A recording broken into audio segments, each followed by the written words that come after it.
Appreciate you having me. A lot better than last time when we had the fake Mel Kiper on. Whoa. What the fuck are you talking about? You're talking about Mad Mel? All right, brother, ladies and gentlemen. Threw a curveball on me on that one. Yeah. But no, it is awesome, guys. Thank you. It's an honor to be on here. You're the man. Ladies and gentlemen, Adam Peter. Yeah, no.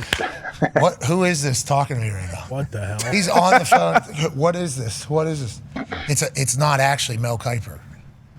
So what is it? It's off the call. What was that? It was a fake Mel Kiper. Can anybody give me a heads up? Yeah. You kidding me? My first draft. That was when Belichick booked him, I think, right? Yeah. Belichick booked him live on set while Oz was doing some ridiculous shit. Oh, yeah. You're right. And then, Talking just. so probably nobody gave him a heads up. Nobody. Nobody gave him a heads up. Hey, here's the phone number to call him. He calls him blind, has no idea what to happen. Hey, how's Jaden Daniels pick? When did you know? Okay. We got some questions around the table. Boom. Adam, I thought.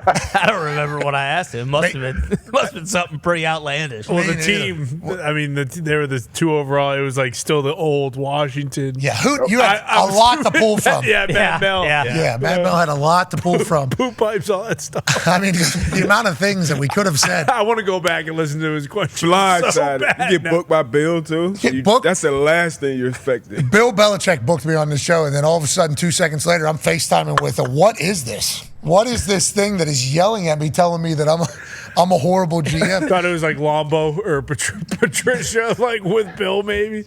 Oh shit. The first thing Mad Mel said to Mike McCarthy in the Airbnb that we were in, hey, Coach Mike, I don't know how much you know. There's going to be a Mad Mel Kiper character that's going to be a part of tonight's show. What do you mean? Mel Kiper's going to be all? No, it's a Mad Mel character. All right, yeah, that sounds good. What do you mean? And then Ty's there. I'm going, Ty, will you give him some Mad Mel real quick? And Ty goes, well, obviously, McCarthy, you're with us because you weren't able to get the job done in the biggest games of the year with Dallas. He goes, oh, jeez. Come on. Yeah, he said, I need to give you one of these. Give you one of these. He was That's perfect. It was awesome. So good. Yeah. Mel Kiper had his own little mad situation this year. He certainly did. Oh, yeah. A little bit. How come he doesn't come on our show? He's talking with GMs. He's talking with a number of different people. He's literally on the phone for 23 hours a day. He's able to find time for everybody else's show. I've literally seen him on everybody else's show. Yeah. I'd assume he hates our guts. And I'll tell you what, Mel, I hate you too. I would assume he. How about that? I would assume. Has he ever talked to Mad Mel? Has Mel ever talked to Mad Mel? Oh, yeah, because we assumed that he hated us because Mad Mel was before we get to ESPN. Then we get to ESPN and we hear, no, Mel Kiper's a big fan of Mad Mel. He even leaves like a voice memo. I think Mad Mel even got a voice memo. It's like, sweet, so we can have him on. We've lobbed 1,000 requests. At least. I would say 100 requests to Mel Kiper to join our show. And every single time, sorry, kid, pumpkin pie, we got to do this. And it's like, I understand. All right, you hate us. Fuck, I hate you too. And I thought you embarrassed yourself on the draft, brother. I think you did what this one's supposed to do on the draft. So, I mean, that's how that's going to go. Can't wait to meet him in person someday. He did try to ruin my draft day as well after I got drafted, saying I was just going to carry bags for Adam Vinatieri. It was a different position, doofus. You had no idea. And I'm sure that your hit rate is obviously much higher than my particular situation. But he was the one saying, 50 years, the NFL doesn't know how to evaluate quarterbacks. He also won the band cover too. So maybe just ahead of the game. Right. This guy knows ball. I understand that. Doesn't like our show. Who does? I guess people that are watching. We'll continue this thing digitally. Be a friend, tell a friend something nice. Okay. So now we're just on digital. Now we can cut loose a little bit. Yep. Mm-hmm. Okay.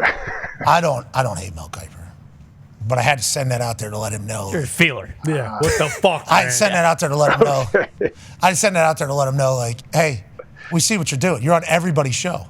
Literally on everybody's show. Somehow he finds time to be on everybody's show. Even shows that aren't ESPN shows. He's on everybody's show. Our show, I don't think so.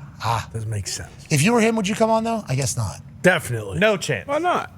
That's Pretty mixed reaction here. Yeah, you would. I definitely would, because I feel like in, like 10 years, maybe even 15, like if Mad Mel still exists, that keeps Mel Kiper alive longer.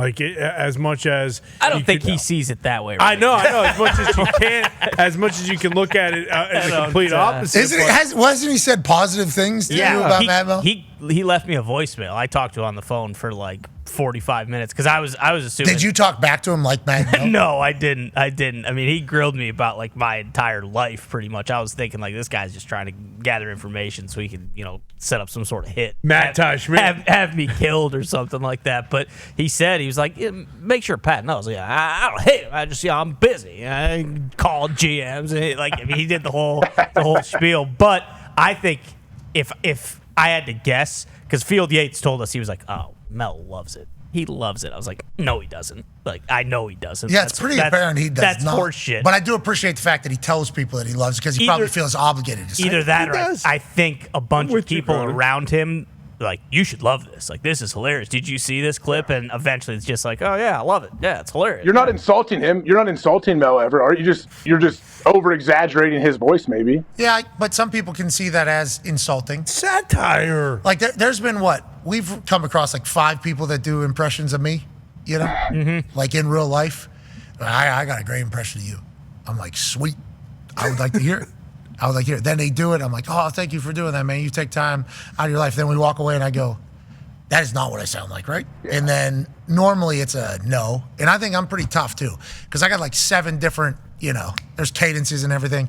I assume you could do my natural Yinzer loud yelling thing if you really wanted to, which is what you have picked to do for Mad Mel. So there's a chance that he's like, I have much more depth than what you are doing as Mel Kiper. And that might be why some people who get impersonated get upset. It's like, that's not who I am. I'm much more than that. So I think deep down he lays his head down. I think he hates our guts. I think he hates our guts. I disagree. You disagree? I do too. Yeah, I do. You think he's always busy? No, I think that he's, kind of an older man, and if he has the choice of doing interviews, he probably doesn't want to. And I think maybe the other shows he goes on, he might owe some people who are either on those shows or who are helping, get those shows off the ground. So he's like, you know what, I'll go do this as a favor. I don't think he owes anybody. We kind of owe him, I guess. How much? He's certainly living in like 1995. Like, that's no bullshit. He doesn't have a cell phone. Like, he has a landline until draft season, and then he uses his daughter's cell phone for Yeah, that sounds fake too. That sounds like the people that tell me they're not looking at their Twitter or looking at their Instagram. It's like, you're lying. If you feel the need to come out and say you're not looking at your shit, that means you've been looking at your shit and you know that your shit's not good right now. So, that is one of those things. I think whatever. Mel Kiper had a tough draft. He certainly did. Yeah, probably the worst. To some people love it. A lot of Colorado fans did. Oh yeah, they were appreciative of him doing it. Oh yeah. Okay, so I did not know that Colorado. I thought the Colorado fans were potentially like, can we dial this down a little bit? No, they were right there with him, attacking everybody on the internet. Okay, I like it. And we'll see how it all works out. Legitimately, we will see how everything works out. That's why judging the draft immediately after draft is kind of obviously an absurd thing to do, because you have no clue who any of these guys are going to be. Did anybody think Mr. Irrelevant was going to be the starting quarterback for the San Francisco 49ers? No, nobody has a clue. All these guys could be Hall of Famers. All these guys could be busts. There is just a hope that some players are going to make it in each and every draft for every single team. But I learned about some draft guy who just didn't hit on anybody, just missed every single time. Like this year? No.